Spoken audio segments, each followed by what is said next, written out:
Tips po natin para sa lahat ng kalalakihan na nagkakaedad. Pag edad 40 pataas, kailangan manood dito. Sa mga kababaihan naman, sa mga misis na may partner, kailangan alam nyo to. Ito kasi yung mga sakit at sintomas ng mga lalaki pag nagkakaedad. Tingnan muna natin yung mga sakit. Ito yung mga common sa men na mas marami ito sa lalaki kaysa sa babae. High blood, sakit sa puso, sakit sa baga, diabetes, heart failure, at gout. Mas marami ang kalalaki, halos kalahati lang. Pwede sa babae din, pero mas common sa lalaki. Ano muna senyales ng aging? Nakita nyo, pag edad 20 ang lalaki, malakas. Mataas ang testosterone level. Kung sa lalaki, testosterone ang kailangan, sa babae naman, estrogen, di ba? Kaya pag ang babae umabot ng 50 years old, menopause, bababa estrogen, na doon ang sintomas. Sa lalaki naman, testosterone. 20-30 mataas ang testosterone, okay siya. Pagdating ng 40 ng lalaki, bababa na konti ang testosterone. Diyan na, nakakalbo, namumuti ang buhok, lumalaki ang tiyan, humihina na sa sex, pa konti-konti. 50-60, bababa na yung testosterone, nandyan na yung mga sintomas na explain ko sa inyo. Pinakamataas ang testosterone ng lalaki, 20 to 30 years old. By 40, ito ang testosterone level, yung kulay green. No? 20 and 30, ang taas po. No? 40, marami pa. Pero pagdating ng 50, nababawasan na. Pagdating ng 70 years old, kalahati na lang ang testosterone level. Ang tawag dyan, male menopause or andropause. Nag-uumpisa sa 40, pababa. So, anong problema natin? Dyan nanggagaling yung mga sakit at dyan nanggagaling yung mga sintomas. Number 1, mas mahina na sa pagtatalik ang mga lalaki. Kung dati kaya nila everyday, walang impotence, malakas, ngayon, pahina ng pahina. Mas madalang, mas matagal na yung erection, mas kumukonti ang sperm count, nababawasan. Hindi ibig sabihin hindi pwede makabuntis ang edad 70 na lalaki. Pwede, pero mas mabilis siya makabuntis nung bata pa siya. Pababa na ng pababa kasi. Dahil bumababa ang testosterone. Number 2, mas mahina na. Okay? Energy humihina na. Mas pagod na madalas. Kasi kailangan mo rin yung testosterone para ma-maintain yung energy. So, gagawa ka na ng remedy dito. Mas magpapahinga, mas matutulog, kakain ng pagkain pampalakas. Protina, saging, yan ang mga pampalakas. Number 3, bumababa ang testosterone. 40-50, mapapansin nyo, lumalaki ang tiyan. Sa tiyan, lumalaki yung fat, sa bilbil, tapos yung muscle, lumiliit. Dahil bumababa ang testosterone. Bukod dito, kung malakas kumain yung lalaki, let's say overweight siya, malakas siya kumain, bata pa siya, yung taba mismo, may enzyme sa taba, i-convert yung testosterone, gagawing estrogen. So yung taba mismo, nakakababa pa ng estrogen. Pag umiedad, bababa ulit ang estrogen. So doble ang problema niya, double.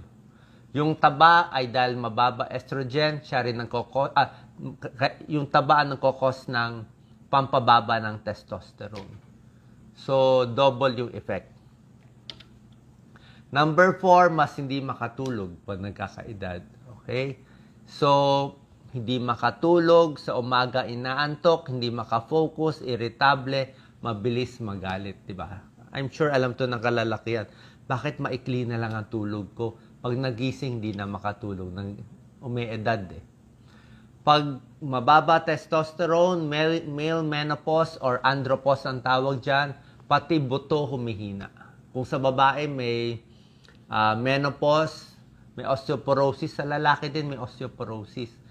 Hindi mo to mamamalayan unless ipatest mo ang testosterone level, bumababa, nagpa-bone density test ka ba, o yung minsan nakita nila na bali, mas prone ma-fracture, mas matagal maghilom kasi nagkakaedad na. Number 6, ito, lalaki, babae. Pero more sa lalaki, may sunspots. Yung mga pagpunta-punta natin sa beach nung bata pa tayo, edad 20, 30, yung mga exposure natin sa araw, sisingilin tayo pag edad 40 to 50. Maglalabas yung itim-itim, pula-pula, age spots, freckles, wrinkles, at iba pa. Number 7, yan, babagsak yung sa muka. Okay? Kasi pag bata, kompleto sa collagen and elastin. Magkaka-eye bags, dito babagsak sa mata, pati sa leeg, kukulubot. Yan ang senyales ng pag-edad. So, kailangan may sunblock kayo para maiwasan itong, ako may melasma pa nga ako. Sunblock, pwede yung mga anti-aging cream na binebenta, yung mga moisturizer. Hindi ko naman, wala naman tayo preferred na brand, pero hindi kailangan yung super mahal. Hindi mo kailangan bumili ng libo-libo na super mahal. Yung medyo normal price lang, sa tingin ko, pwede na. Gusto nila may component ng retinol. Tapos yung mga sunblock, SPF 30 pataas. Bukod dito, bawas sa asin, para hindi mamaga ang muka. Bawas sa alak. Alak masama. Diba? Pag alcoholic ka, lalo magiging maputla. Pwede gumamit ng eye cream. At syempre, more sleep, mas matutulog at bawas stress. Mapapansin nyo yan. Kung kailan kayo nakatulog ng mahaba at walang stress, mas maganda ang muka, less eye bags. Kung kailan po kayo very stressed, doon nagkaka-eye bags. Yan, pag tumatanda, prone to depression din ang kalalakihan kasi ang testosterone nagre-regulate ng mood natin. So, malungkot ang mga lalaki, empty, kulang sa confidence, irritable. Pag ang babae na depressed, iyak ng iyak. Pag ang lalaki na depressed, nagagalit, agresibo, nakikipag-away. So, pag meron nakikipag-away sa yung lalaki, edad 40, 50, 60, baka depressed. Other warning signs na umeedad ng lalaki, breast enlargement, maliit ang muscle, lumalaki yan, kulang sa confidence, makakalimutin na, nervousness, pati ang buhok na babawasan, reduced body hair. Ano yung mga common na sakit? Nabanggit ko na kanina. Yung mga common na sakit sa mga kalalakihan, pwede sa babae pero more sa lalaki, heart attack, heart disease. Ang heart disease sa lalaki, 50% walang sintomas. Kaya nga tinawag na silent killer at traidor na sakit. Yung iba, malalaman na lang na may atake sa puso, walang sintomas. 50% kasi walang sintomas. Pero yung 50% na iba, may sintomas, bumibigat ang dibdib, parang may nakadagan, masakit dito sa leeg, sa dibdib, sa kaliwang kamay, nahirapan huminga, pag umakyat na hagdanan, nahihirapan, irregular heartbeat, malakas ang tibok, o parang hihimatayin. Okay? So, syempre, pag sobrang stress, naninigarilyo, prone tayo sa heart disease. Prostate ang kalaban ng mga kalalakihan. Yan ang mga sakit ng mga kalalakihan, prostate. Pag sa babae, breast cancer, breast mass, cervical cancer, mga discharge. Sa lalaki, prostate. Pag ang lalaki edad 50 pataas, karamihan, lumalaki ang prostate. Benign prostatic hypertrophy. Kaya ang sintomas sa lalaki, alam natin yan. Madalas na umihi, lalo na sa gabi, parang kulang yung nalalabas na ihi, kailangan umihi ulit. Paulit-ulit, parang kahit nakaihi na, kulang pa rin ang pakiramdam. At mahapdi ang pag-ihi. Sa una, sa gitna, lalo na kung punong-puno. Kung punong-puno yung pantog mo, doon mahapdi yung ihi. Hindi pa yung prostate cancer. Prostate enlargement lang yon. Kaya papacheck tayo sa urologist. So sa uro, papa-ultrasound yan, makikita yung sukat. Dapat 25 25 cc lang ang laki nung prostate natin. So pag mas malaki, lalaki naman talaga.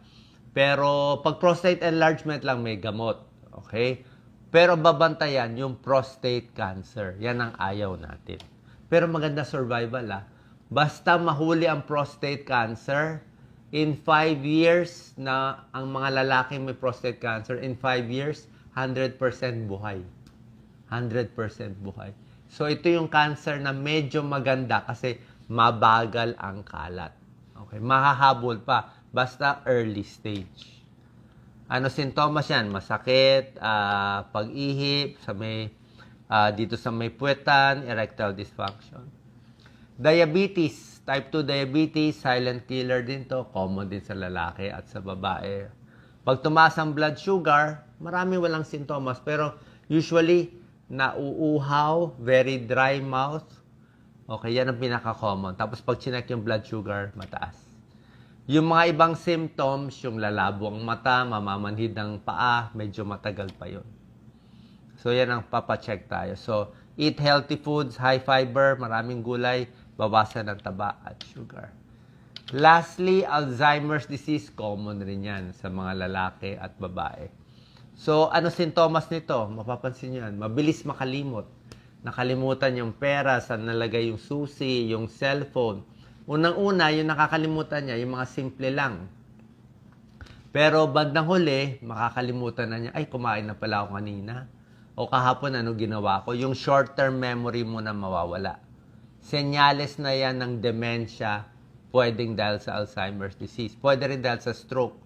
So, pag makakalimutin, dementia ang tawag na doon. Pag long-term memory, yung mga pangalan ng anak, pangalan ng kapatid, pangalan ng magulang, dapat hindi makakalimutan yon. Pag pati yung mga long-term memory, yung mga dating kamag-anak niya, nakalimutan pa niya, sobrang serious na yon. Malala ng dementia na yon. Malala na yon. So, paano iiwas dito? Simple lang. Huwag magre-retire. Okay? Mag-retire ka man sa trabaho, isip pa rin ng isip, may project pa rin, hindi pwede matutulog lang sa bahay. Mentally active, physically active. Sabi nga, use it or lose it. Yan ang motto sa medicine. Gamitin mo yung paa mo, maglakad ka. Kung hindi, wala ka ng paa. Hindi ka na makakalakad. Gamitin mo yung kamay mo, magbuhat. Kung hindi ka na makakabuhat. Gamitin mo yung utak mo, mag-solve, mag-compute. Kasi pag di mo yung ginamit yung utak mo, mawawala na yung utak. Magiging dementia, Alzheimer's, hindi na makakilala ng tao. So, magsosolve ng puzzle, mag-chess, mag-meeting, balanced diet, mag-exercise para maganda circulation. At kung mausap ng maraming tao, kahit hindi mo kakilala, kulitin mo. Basta dapat may kausap ang may edad. Oras na na-isolate, mag-isa, walang kausap, yan ang problema. Ang mga lalaki, hindi mahilig makipag-usap. Hindi katulad ng mga babae, mas marites, maraming kaibigan. Maraming kaibigan, maraming kachismisan, maraming kwento. Ang mga lalaki minsan nagsosolo, kaya mabilis ma-depress, may iba umaabot sa suicide, at yung iba mas mahina ang memory. At mas mabilis magkasakit ang mga lalaki kasi ayaw magpa-check up sa doktor. Kaya itong video natin, hindi lang para sa mga lalaki na mas konti na followers ko. 30% lang followers ko lalaki sa 17 million natin. 70% babae. Ibig sabihin, babae ang gusto mag-aral ng health tips at alagaan ng sarili at magpa-check up. Yung lalaki, bahala na sa kung ano mangyari. Kaya nga mas marami nagkakasakit na lalaki. Ingat po.